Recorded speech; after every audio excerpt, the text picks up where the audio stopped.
Okay, so you might think something like combining breastfeeding with a really demanding job is, purely a personal challenge, right? Right. Seems totally separate from big corporate stuff. Exactly. But what if I told you it actually intersected directly with these, like, grand global ambitions of a major tech company, a company trying to connect billions of people? It sounds, well, pretty wild. But it's exactly at these kinds of crossroads, where the big corporate strategy meets international relations and these really deeply human experiences.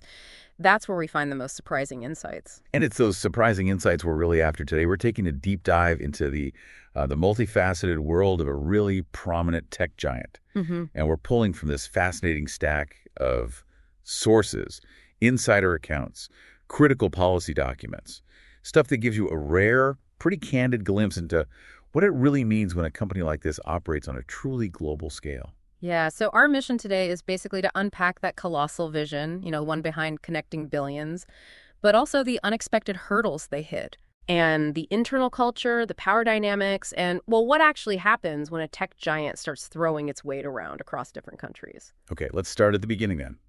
Mark Zuckerberg's big idea, Internet.org. Yeah. Which later became Free Basics. Yeah, launched back in August 2013, came with this paper asking, is connectivity a human right? It was this huge, ambitious push to give free, basic internet access to the next 5 billion people, the ones who are offline. Free basic internet. So what did that actually mean in practice? Well, the key was cutting costs like crazy. So really basic text-only internet. Think essentials like search, Wikipedia, weather updates, messaging. Yeah. And those lighter versions of social media like Facebook Zero, that was already pretty big in places like Africa and Asia. And the business model behind it. How did free work? Right. So the idea was that the mobile operators, the phone companies, they'd bear the cost. But the expectation, the hope, was that these new users, once they got a taste of the internet, they'd eventually upgrade to paid data plans. Ah, okay. Like a gateway drug for data. Sort of, yeah. And that .org in the name, internet.org, that was clearly meant to signal something altruistic, like a nonprofit mission. It definitely gave off that vibe. And it wasn't just about basic text on phones either, was it? I remember hearing about the connectivity lab. Oh, yeah, that was. Ambitious doesn't even cover it. Mark announced these wild plans to literally use drones, satellites, and lasers to deliver the internet. Drones and lasers. That really speaks to the sheer scale they were thinking on. Absolutely. But, big visions like that, they often hit reality pretty hard, pretty fast. Yeah. What happened? Well, almost immediately, May 2014, I think it was, Chile's telecom regulator just banned Internet.org's free services. Flat out said they were illegal. Illegal? Why? It got into net neutrality arguments, basically, but it wasn't just some minor regulatory hiccup. It was like an early warning sign. A sign of what? That Facebook's whole move fast culture was going to slam right into national sovereignty. It foreshadowed bigger fights down the road. Right. It kind of exposed this fundamental tension, didn't it? Is connectivity a human right like Facebook was suggesting? Or is it just another service that countries get to regulate under their own laws? Exactly. That was a huge early warning. So the company felt like it needed a quick win, especially in Latin America after that Chile setback. Okay, so how do you get a quick win when a country just banned you? Well, an idea came up to sort of sweeten the deal for governments. They thought, what if we add free e-government services to the app? Like what? Things like maybe paying your taxes online through the app or signing up for social services. Yeah. Stuff that would give local governments a direct reason to want the platform to succeed. Okay, trying to make it indispensable. Pretty much. And this actually brings us to a very specific, very human story from one of the sources we looked at. Oh, yeah. Yeah. The author, she was ordered to go on this trip to Colombia 3.0 in Bogota. That's a big tech and innovation summit there. But she had a 5-month-old baby at home. And the whole point of the trip was to try and court the Colombian president, Juan Manuel Santos, to get him on board with Internet.org. Wow. Ordered to go with a 5-month-old at home. That's tough. And this Colombia trip, it wasn't just about the summit, right? It ties into the personal challenges. It absolutely does. And it also hints at this maybe larger corporate disregard for local complexities. Because to really understand the connectivity challenges, they didn't just stay in Bogota.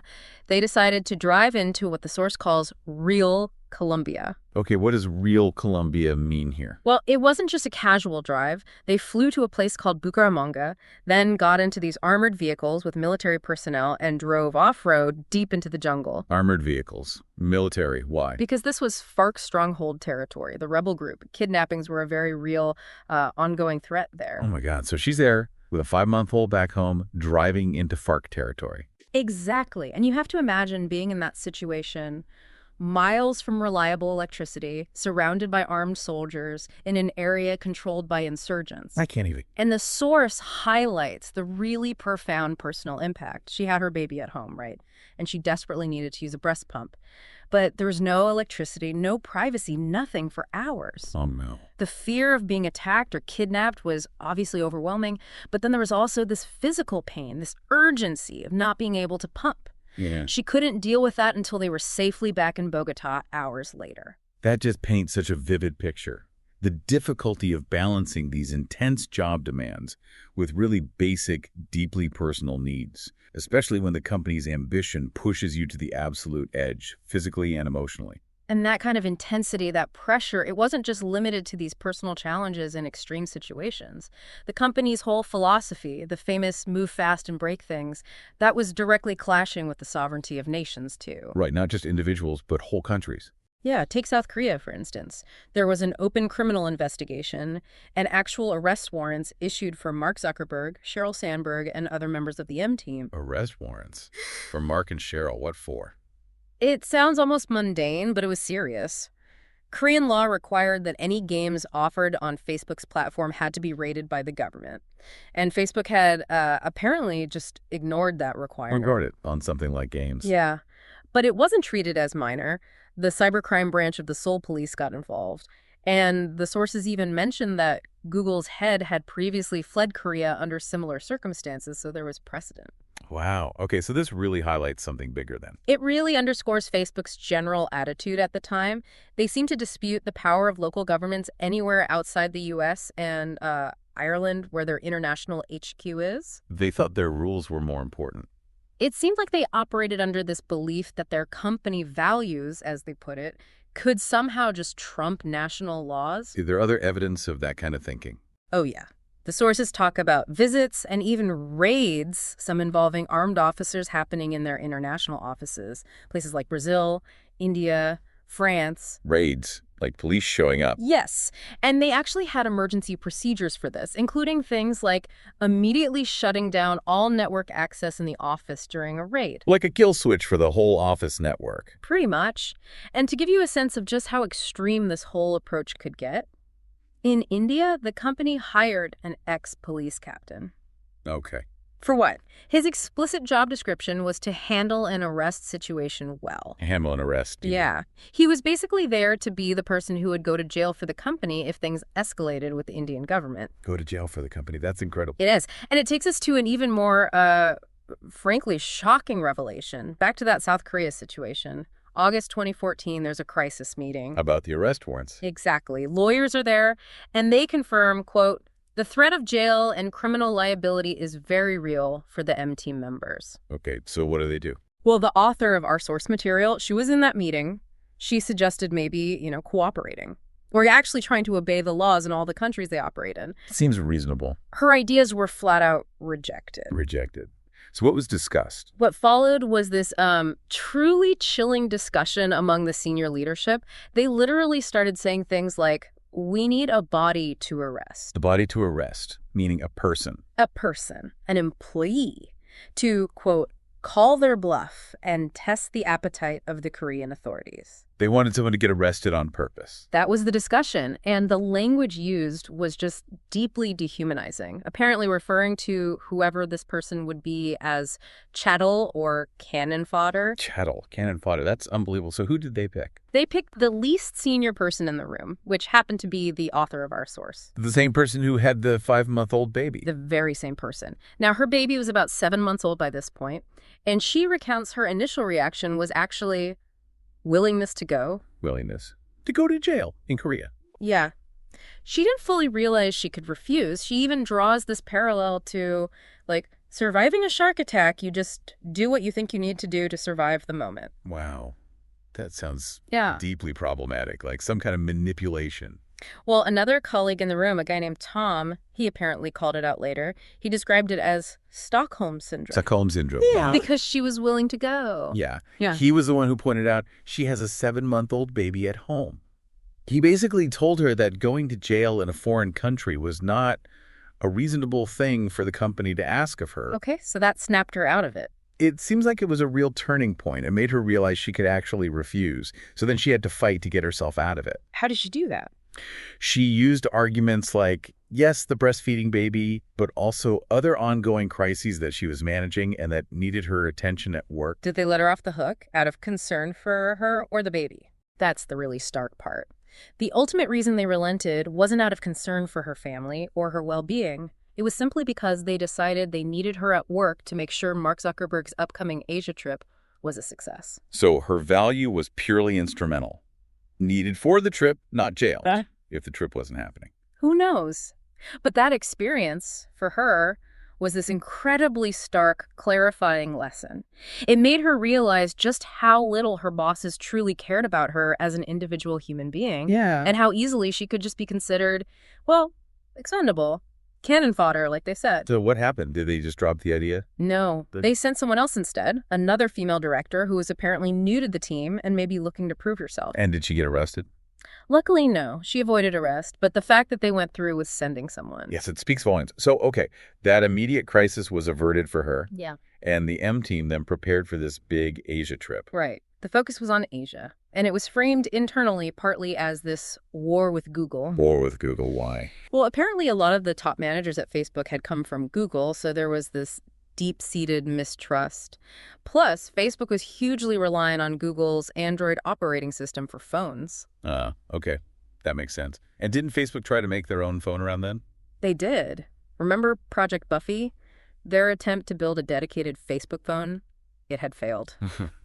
So a big goal of this trip, especially the Korea leg, was to deepen their relationship and trust with Samsung. Got it. So the trip starts. Yeah. And there are stories about the private jet itself. Oh, yeah. Even before they boarded, our source had these moments that really show how out of touch she was with that world initially. Like, she genuinely suggested stopping at Singapore airport because it has a swimming pool, or thinking about airport amenities during a prep meeting with Zuckerberg. Not quite how private jets work, huh? Not really. And then she asked if she could just take a normal commercial flight instead, to rack up frequent flyer miles she could use for her grandmother. What was the reaction to that? Her colleague Debbie apparently looked at her like she was crazy. Basically said, "Are you an idiot? People would kill to be on this flight." It just highlighted the intense competition even for, proximity to power. So what was it like inside this bubble of privilege on the jet? Well, it's fascinating. There were hidden toilets, apparently, but the decor was just beige and boring. No fancy in-flight entertainment, just a map showing where they were flying. Huh. Not what you'd picture. Not really. And Mark Zuckerberg's preferred food on the flight. Fried chicken, McDonald's. Seriously. On a private jet. Yep. It paints this picture of extreme luxury, but one that's also kind of strangely devoid of typical comforts or maybe taste. And what about the people, the interactions? The author noted this unspoken hierarchy, even just in the seating arrangements. She ended up next to Mark, feeling like a total outsider in his inner circle. Everyone else seemed used to this different kind of reality, focused on looking after him. So these early moments, they show more than just luxury, right? They show a gap. Exactly. It's revealing this growing chasm between Mark's reality and the reality of even his senior employees. And this disconnect, as we'll see, it plays out in even more profound ways later in the trip. Okay, so where did this disconnect become really obvious? Well, the bubble only seemed to intensify when they got to Indonesia. The whole M team stayed at this absolutely spectacular resort called Amanjio. Amanjio, okay. And Mark didn't just have, the best room. He had an entire private compound within the resort, described as a citadel with its own private pool, totally separate. A citadel, wow. So total separation. Pretty much. And the contrast here becomes really striking. At one point, Mark invites everyone over for an impromptu swim in his private pool. Okay, sounds nice enough. But for our source, remember, she was still breastfeeding at this point, and she felt incredibly self-conscious. She mentioned having these visible shark bite scars on her leg that she usually tried to hide. Shark bite scars. Wow, okay, that's another story maybe. Right. But the immediate issue was her swimsuit. Because she was breastfeeding, her bikini top didn't really fit properly. She described it fitting like a pair of pasties. Oh, gosh. Not ideal for a work swim with the CEO. Not at all.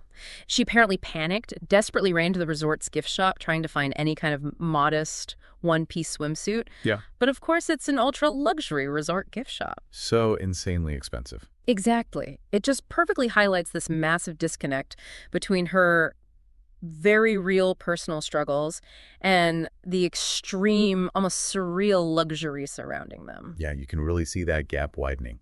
And did Mark seem aware of these kinds of everyday realities for his staff? Apparently not. The source mentions another moment where he saw her phone screen and asked about the home button, thinking it was some old Facebook product he didn't recognize, just totally disconnected. From a basic phone feature? Yeah. And he also showed zero interest in talking about any policy issues or work stuff over the weekend. Just wanted to relax. Which, okay, fair enough for a weekend, maybe. But there was more, wasn't there? Something about babies. Yes. Mark was expecting his first child around then, and he apparently mentioned very casually in conversation that he might not actually be at the birth. Might miss the birth of his first child. Why? Because, he said, something more important might come up. Something more important than the birth of his child. That's what he apparently said. The author, being the only one in that group who had actually given birth, was just stunned into silence. I bet. What did anyone else say? His wife, Priscilla Chang, who was also on the trip, apparently just gave this dry response like, well played, and told him he might regret missing it. Well played. Wow. Okay. But the absolute peak of this inside the bubble insight for me has to be the story about the board game. Ah, yes. Settlers of Catan. Right. First off, the fact that Mark's security detail had to go retrieve the board games from the private jet, which was miles away, just so they could play. That says something. It underscores the level of service, the bubble, definitely, but the game itself, that's where it gets really insightful. What happened during the game? The source describes this blatant, obvious dynamic where everyone else playing was just like letting Mark win. Letting him win. Like deliberately not building their settlements near his, going really easy on him in trade negotiations, and crucially, never placing the robber piece on his resource hexes. They always put it on whoever his closest competitor was in the game. So actively helping him win by disadvantaging others. Exactly. It was apparently so obvious that our source just couldn't take it anymore. She finally burst out, "You're letting him win! You're all enabling it!" Oh, well. How did that go down? Total shock. Awkward silence. Everyone just stared. And Mark. What was his reaction? That's the key part. Yeah. He was genuinely perplexed, totally oblivious. He just insisted, I'm not winning that way. He didn't seem to have any idea it was happening. You really didn't know they were letting him win. Apparently not, which highlights this incredible blind spot, right? When you're constantly surrounded by people who won't challenge you, who smooth the path for you, even in something as trivial as a board game. You might not even realize it's happening. You just think you're really good at Settlers of Catan. Exactly. And it really makes you wonder, doesn't it, if this is the dynamic in a casual board game. How does that translate to the really high-stakes stuff? Business decisions, legal fights. Precisely. It suggests a corporate culture where challenging the leader, even implicitly, even non-verbally, is just deeply discouraged. Maybe not even consciously. Yeah, it definitely shows how a leader can become completely disconnected from, well, reality. And this continued even when he tried to interact with the public. It did. There was this little man of the people experiment he tried at the Borobudur temple complex. Beautiful place. Stunning. Mark offered to take a photo for some tourists, and they let him, and he was apparently quite pleased with himself, enjoying his newfound common touch. Okay, nice moment. But then later, they went to another temple complex, Prambanan, which some of the guys on the team apparently preferred because it looked like something out of Tomb Raider. And Mark tried to repeat his photo-taking gesture for another group of tourists there. Yeah. They just brusquely waved him away. They apparently thought he was trying to steal their phone. Oh, no. Rejection. How did he take that? He was completely astounded, hurt. The source uses the word crushed. He was just utterly unprepared for someone to just reject him like that. And the author? Didn't she laugh? She did. She admitted it was unintentional, just seeing his dejected face. But, yeah, she laughed. Which apparently did not go over well with him at all. I can imagine. So what was the outcome? He never offered to take another photo for anyone after that. The common touch experiment was over. Pretty much. It's a small anecdote, maybe, but it perfectly encapsulates that artificiality of the bubble he lived in and his genuine shock and hurt when faced with just normal, unfiltered, sometimes brusque reality. The kind of reality that, most of his employees and, frankly, the rest of the world have to navigate every single day. Hey, so, okay, wrapping this up, what does all this mean for you listening? We've journeyed through this story of colossal ambition from a global tech company. Yeah, and the huge logistical, ethical challenges that came with its expansion. Right, and woven through it all are these intensely human experiences, both personal, like the breastfeeding story, and professional, like the arrest warrant situation. And these sources, taken together, they really reveal the stark realities of what it's like navigating a corporate culture that seems to prioritize growth and power above almost everything else. Yes, sometimes seemingly at the direct expense of individual well-being or even just adherence to local laws. It's a world where employees, even senior ones, can end up feeling like, well, cannon fodder, as the source heard, or just tools to make sure the global mission succeeds. Precisely. So here's something to maybe think about after this. In our world now, which is so interconnected and where these global tech companies have such immense influence, what are their true responsibilities? Yeah, responsibilities to the individual human beings who actually make up their workforce. And what about their responsibilities to the diverse national laws, the cultural norms of all the different countries they operate in? How should a company like that balance its huge global mission with, on the one hand, respect for local sovereignty, and on the other, just basic respect for the personal lives and safety of its own employees? It's a tough balance, and these stories suggest it wasn't always struck very well.